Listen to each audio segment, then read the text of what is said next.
Fala galera, bem-vindos a mais um episódio do podcast Onde a Coruja Lê. Eu sou o Rodolfo Rossi e estamos aqui com o nosso querido amigo Juliano Amaral. Desta vez a gente decidiu discutir o livro Alice no País das Maravilhas de 1865.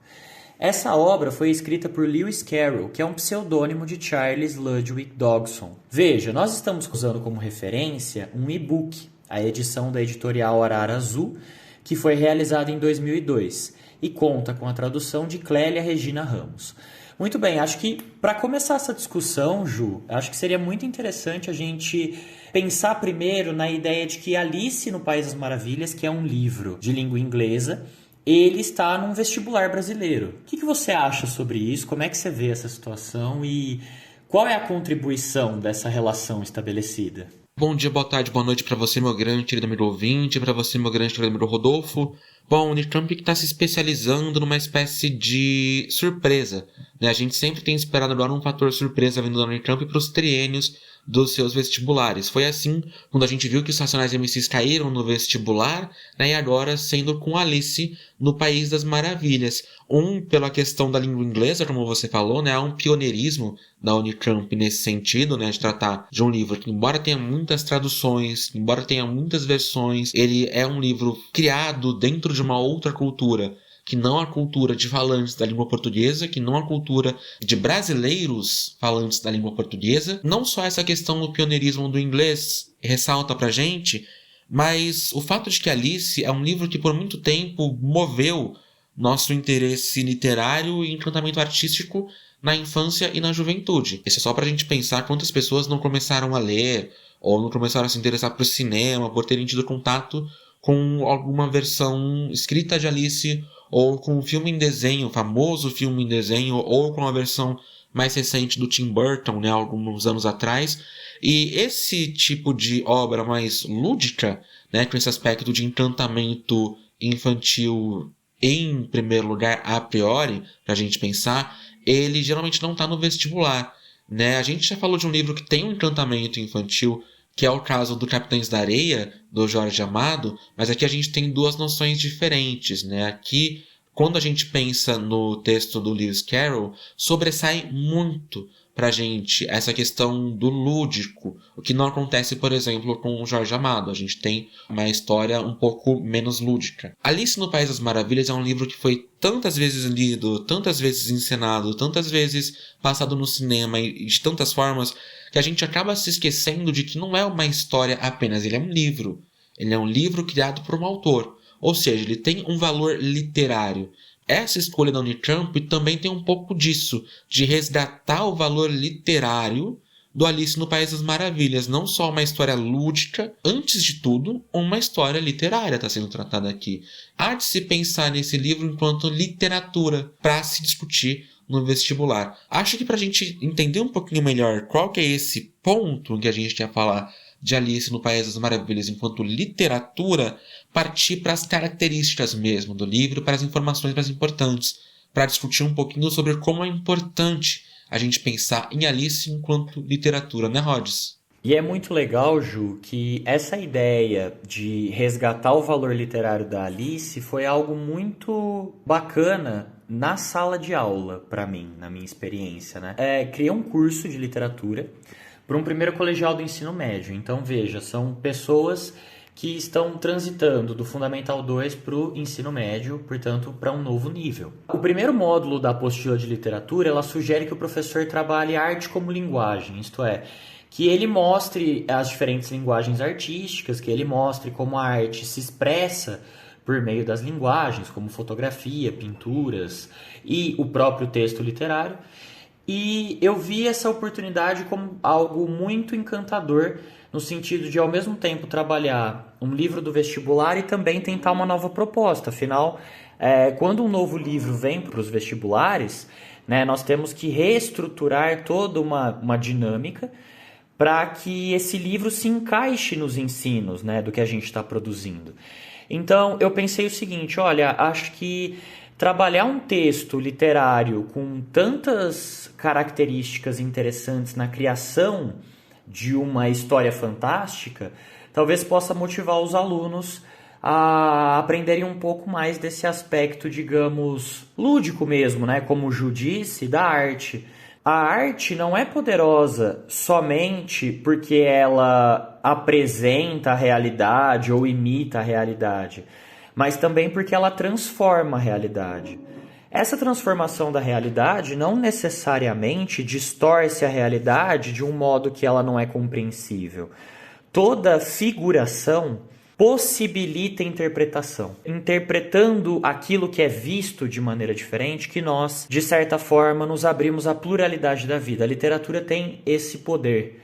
E Alice no País das Maravilhas se mostrou uma grata surpresa para o ensino de literatura, no meu caso, porque este foi o livro que eu tive a maior adesão de leitores. Né? Nós, professores de literatura, sabemos que às vezes é difícil fazer com que os nossos alunos leiam todos os livros, né, dos vestibulares e assim por diante, e ainda mais hoje com a internet, que facilita o acesso a resumos e tal. Mas neste caso, né, foi uma grata surpresa porque os alunos se afeiçoaram muito à história e sentiram desejo, vontade da leitura. Então veja, o que torna Alice tão cativante, né? A primeira coisa que a gente tem que pensar é que Alice no País das Maravilhas dialoga também com os adultos. Ele mostra a importância da infância. Veja, Alice no País das Maravilhas, um livro escrito em 1865, de certa forma preconiza uma série de debates que marcam, por exemplo, as teorias freudianas. Ele vai mostrar, de certa forma, que a infância é a idade do autoconhecimento. É nela que a gente, de certa forma, começa a perceber o mundo que nos cerca. Alice vai para um País das Maravilhas, pois é a maneira dela de enxergar, de certa forma, algumas questões da realidade. Por meio do olhar da criança, figura essa realidade e aos poucos decodifica ela. Todos nós, em algum momento da infância, passamos por isso.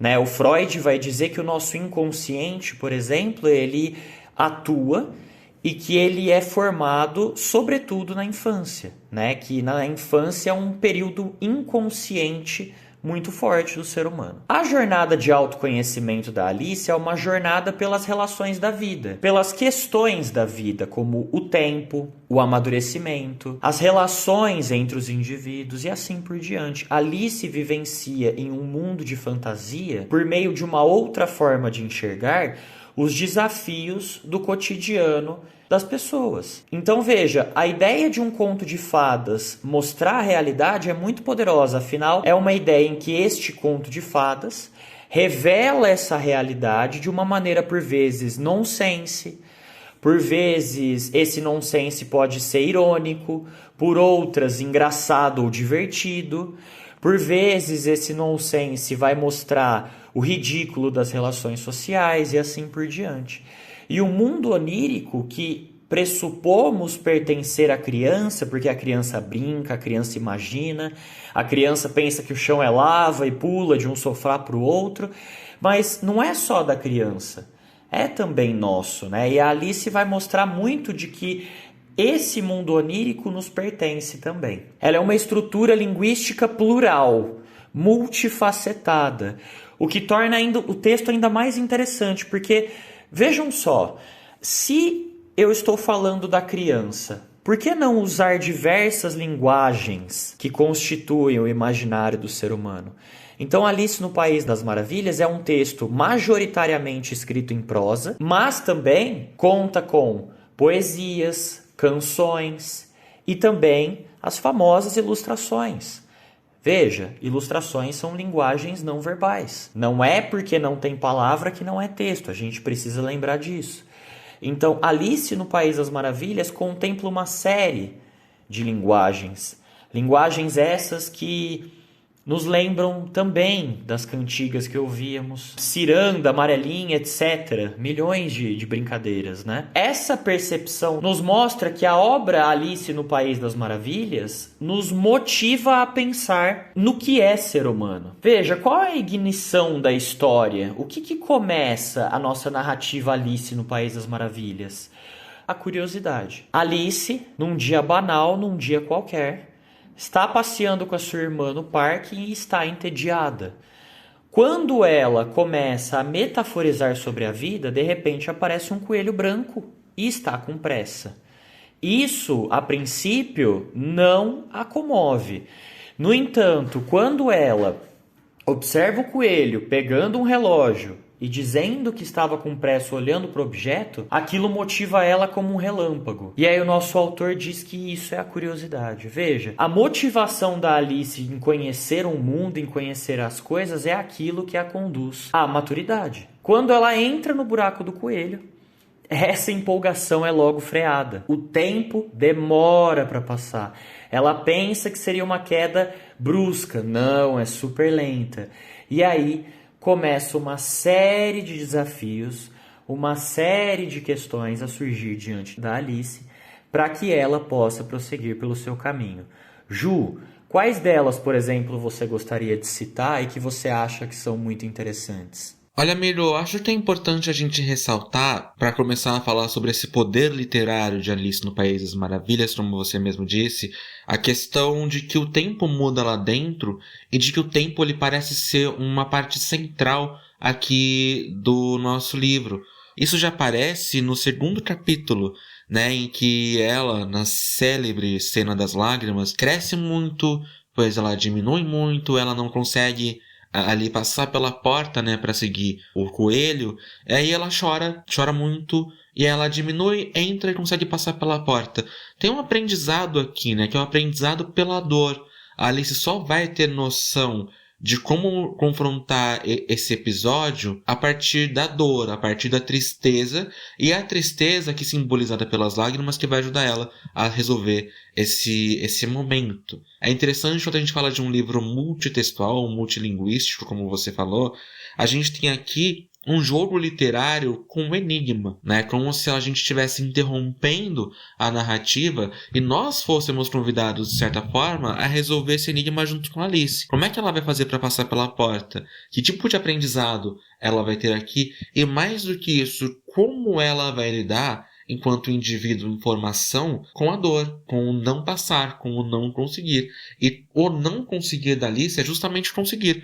Quando ela não consegue passar pela porta, ela começa a chorar, é aí que ela consegue passar pela porta. É bem interessante a gente pensar nesse caso dessa cena também, porque tem outro jogo aqui entre a grandeza, entre o ser grande, entre o ser pequeno e o ser suficiente. Sendo grande demais, ela não conseguia passar pela porta. Sendo pequena demais, ela também não conseguia. Quando ela se tornou suficiente, ela conseguiu. Tem um ensinamento acontecendo aqui. Tem outro ensinamento também muito importante, já no capítulo 5, né, que é quando ela fala com a lagarta. A lagarta é talvez uma das personagens mais lembradas do livro da Alice, da história da Alice, porque ela lida muito com a Alice de um jeito dialético. Ela sempre expõe a Alice a perguntas, e a pergunta quase sempre é a mesma. Quem é você? Quem és tu? Essas provocações, elas lidam muito ali com o processo de autoconhecimento da Alice, né? Porque ele vai todo o tempo perguntando, quem é você? E ela diz, a essa altura nem eu sei quem sou eu cresci muito, diminui muito no mesmo dia, cara, eu nem sei te responder mais o que está acontecendo. E isso dialoga muito com quem nós somos, né? Há essa noção de que a gente tem que ter uma resposta pronta para quem nós somos. Às vezes isso não é possível. Nós somos seres em construção e eterna mudança. E isso vai acontecer aqui com a Alice. Ela muda muito ao longo desse processo, a ponto de que ela chega, eu não consigo te responder quem sou eu, né? E aí a gente fala também mais uma vez do episódio da lagarta, porque ele vai voltar na questão do tempo. O tempo, como eu já falei, ele é extremamente importante para a gente entender a Alice no País das Maravilhas. Não só porque ele é lento na narrativa, mas porque ele avança numa velocidade em que a Alice muda muito constantemente. Percebam como é paradoxal. O tempo ele é lento, mas a gente percebe uma Alice em constante mudança em relação a ele. Então, o poder do tempo aqui no diálogo com a lagarta se refere à forma como a lagarta, em dada parte, ela fala com a Alice sobre a questão dos tamanhos, né? Porque acaba sendo uma pauta. E a lagarta fala, não, você é pequenininha, você tem só 8 centímetros, uma hora você se acostuma. E a Alice, não, eu não quero me acostumar. Ter 8 centímetros é muito ruim, é muito pouco. E a lagarta, que tem justamente 8 centímetros, vai dizer, você se acostuma. Então tem uma questão aqui do poder do tempo, como o tempo também sana as feridas. Se antes ela aprendeu com a dor, aqui uma dor dela, que é ter encolhido, né, ao tamanho de apenas 8 centímetros, vai ser sanada com o tempo. O esperar o tempo passar e aceitar quem ela é em relação ao agora. Agora ela é uma Alice minúscula de 8 centímetros, que para ela é muito pouco, mas que para a lagarta é mais do que suficiente. Então há uma questão aqui interessante de perspectivas, né, porque as perspectivas mudam em relação às duas personagens, mas também há uma questão aqui de tempo, né, e de saber, mais uma vez, valorizar o tempo, entender que o tempo ele não vai passar no ritmo que a gente quer, e isso a gente viu acontecendo na queda da Alice, né, ela queria que fosse uma queda rápida e foi super longa, e ao mesmo tempo ele vai ser o responsável por tratar sobre determinadas inseguranças ou questões pessoais que nós mesmos lidamos e que estão aqui refletidas na Alice, que vai ter que aceitar que no momento ela não é a Alice que ela queria, que vai precisar colocar para baixo um pouquinho essa desconfiança para poder resolver outros problemas que são mais urgentes, como, por exemplo, como escapar do País das Maravilhas, como voltar para casa, pro ritmo que ela tinha antes. Então, tem uma questão muito importante aqui para a gente pensar nesse valor literário. É um livro bem alegórico nesse sentido, e tem outros exemplos muito alegóricos que a gente podia falar para pensar nessa riqueza, né, literária da narrativa, né, Rhodes? Ju, eu acho que um capítulo emblemático para todos nós, né, é o capítulo 6, né? Lembrando que o livro possui 12, este é o capítulo do meio, portanto, né? Em que a Alice dialoga com o gatinho de Cheshire, né? Eu gosto muito dessa passagem porque, de certa forma, esse que é o meio da narrativa é o ponto, digamos assim, decisivo antes do clímax. Quer dizer, aqui ele vai questionar a sanidade não só da Alice, mas também do leitor, no sentido de prepará-lo para o nonsense que virá a seguir. Ou seja, quer dizer, ele meio que te orienta para o restante da narrativa. O gatinho começa um diálogo com a Alice e aí ele indaga ela, né? Para onde você gostaria de ir? E ela responde, olha, não me importo muito para onde ir. E ele fala, não importa então o caminho que você escolher. E ela diz, contanto que dê alguma coisa. Veja, eles de certa forma fazem um jogo de dois em que há várias possibilidades, ou, falando em caminhos, uma encruzilhada. Nessa encruzilhada, nesse jogo estabelecido pela linguagem, a Alice vai então pedir para ele apontar alguns lugares para ela. E ele apontará um onde vive o chapeleiro e o outro onde vive a lebre de março, que muitos aqui já sabem que são lá, né, Lelé da Cuca. E ela vai perguntar assim, olha, cara, você só tá apontando pra mim gente maluca, eu não quero encontrar gente louca, né? E aí o gato diz, né, talvez a oração mais emblemática, né, do livro, que é nós todos somos malucos aqui. Eu sou louco e você é louca. Veja, quando ele fala isso pra ela não entende a princípio. E aí ele dá uma espécie de exemplo em que há uma comparação entre um gato e um cachorro. Ele diz o seguinte, olha, o cachorro, quando tá feliz, ele abana o rabinho. Eu, como sou um gato, quando eu tô triste, eu não abano o rabo. Eu rosno. É o contrário do cachorro. E por isso eu sou louco. A Alice questiona, fala, olha, eu acho que isso é ronronar e não rosnar, mas de certo modo o recado está dado. Louco ou ser louco é um ponto de vista. Isso quer dizer que para um gato agir como um cão é loucura. No entanto, o contrário também é verdadeiro. Se estamos numa terra de loucos em que cada um tem uma opinião e que cada um age de uma maneira, negar isso é negar a realidade. Veja, há uma transformação aqui. Nós acabamos de perceber por meio do nonsense o que é o sense, ou seja, o sentido da coisa. De certa forma, nós queremos encontrar espelho no outro, que todo mundo seja igual. No entanto, nós e a Alice aqui acabamos de aprender que isso não passa de um ponto de vista e que, portanto, a loucura, ela depende de uma opinião. Isso vai ser, de certa forma, um gatilho para a discussão que ocorre com o chapeleiro maluco e a lebre de março no chá. No capítulo seguinte, nós temos o famoso, famigerado encontro em que eles decidem tomar um chá à la ingleses. A troca entre os participantes, a conversa entre eles não é nada amistosa. Um oferece algo e o outro se sente ofendido. Retruca e retruca. É um jogo de troca de ofensas. Veja, nós estamos diante de um chá inglês. No entanto, nos tempos de hoje, poderíamos adaptar dizendo que este chá inglês está sem filtro. O que o livro está denunciando é aquilo que nós gostaríamos de falar, ou que algumas pessoas gostariam de falar na cara uma das outras, mas que a polidez não permite, que os bons costumes, que a boa moral não permite. Ou seja, há uma ironia ácida na festa do chapeleiro maluco, uma ironia com os costumes ingleses. Costumes que devemos lembrar que não são só deles, que foram transmitidos também por processos de colonização e assim por diante. Então veja, Alice está dialogando aqui com um evento histórico do seu país, por exemplo. Nos capítulos finais 11 e 12, nós temos uma acusação. O valete está sendo acusado de roubar as tortas da rainha. E aí, quem vai participar deste debate também é a nossa querida Alice. Quando ela chega no debate, nós já temos um poeminha que é a prova do crime. Ele diz o seguinte: a rainha de copas fez algumas tortas em um dia de verão. O valete de copas roubou todas elas e levou embora sem hesitação. Ó, prova perfeita, hein? O crime está sentenciado. O júri é feito todo de imagens absurdas e ridículas, de provas fraudulentas, de situações precárias e de ordenamento por meio de hierarquia. Tudo para ridicularizar os tribunais, as cortes, os eventos políticos e os palanques. Tudo para fazer um cenário do que eles são por meio de figurações infantis. Veja, Alice já mostra para nós, desde a infância, como se dão as nossas relações sociais, econômicas e políticas também. É um livro que tem este alcance.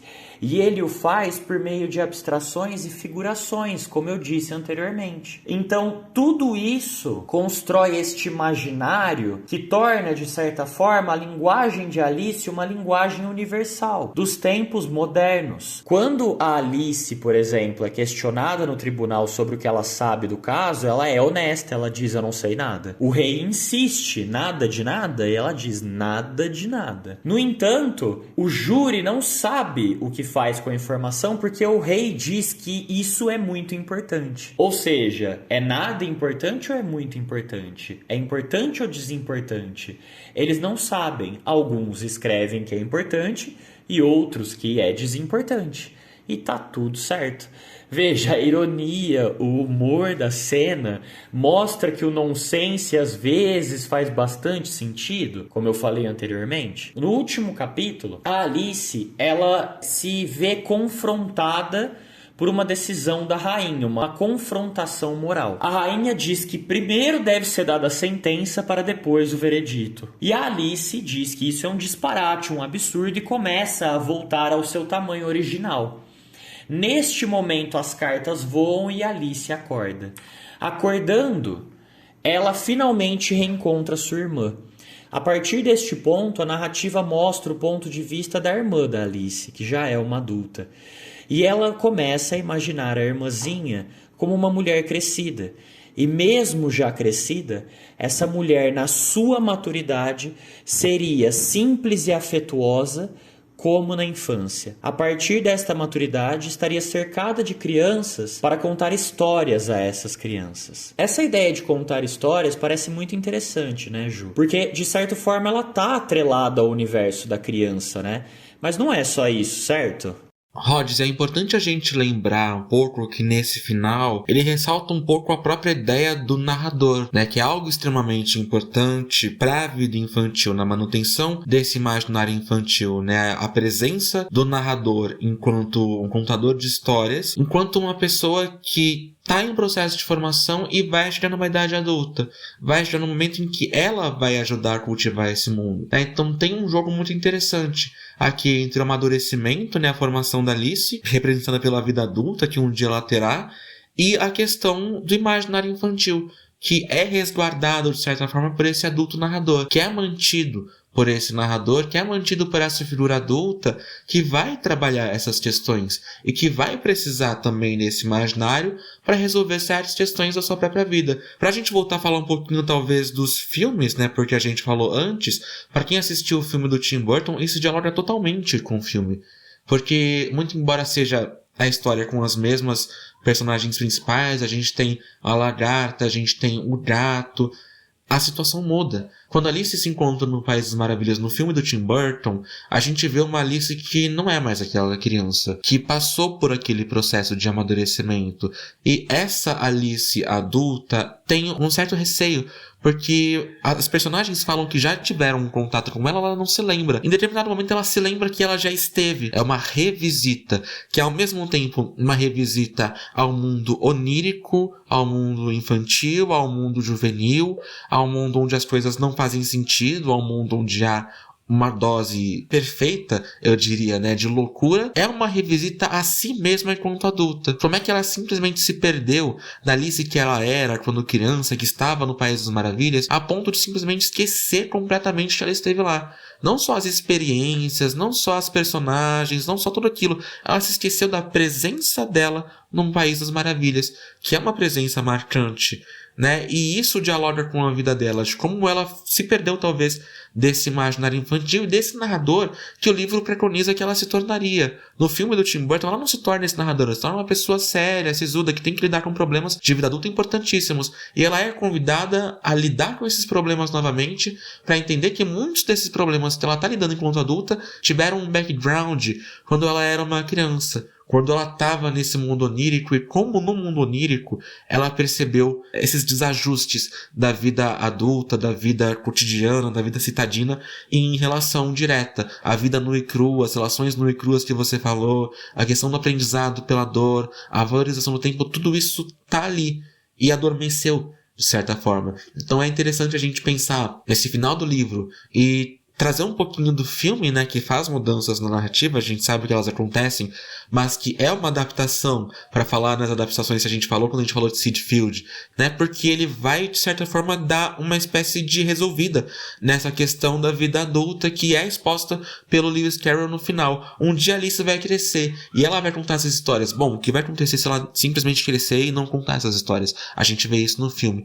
É importante a gente pensar nisso porque fecha-se meio que um ciclo, né, dentro dessa presença da Alice no País das Maravilhas, que é ao mesmo tempo louco o suficiente pra gente se desgarrar do mundo real, mas que a todo momento lembra pra gente, ó, as situações que estão aqui, elas vão acontecer com você no mundo real em uma intensidade diferente do que tá aqui. Cabe você manter esse narrador resguardando o imaginário infantil dentro de si, para que você possa lidar com isso da melhor maneira possível, né, Rhodes? Então é isso, pessoal. Jamais deixar de imaginar e fantasiar. Afinal, essas também são vestimentas da realidade.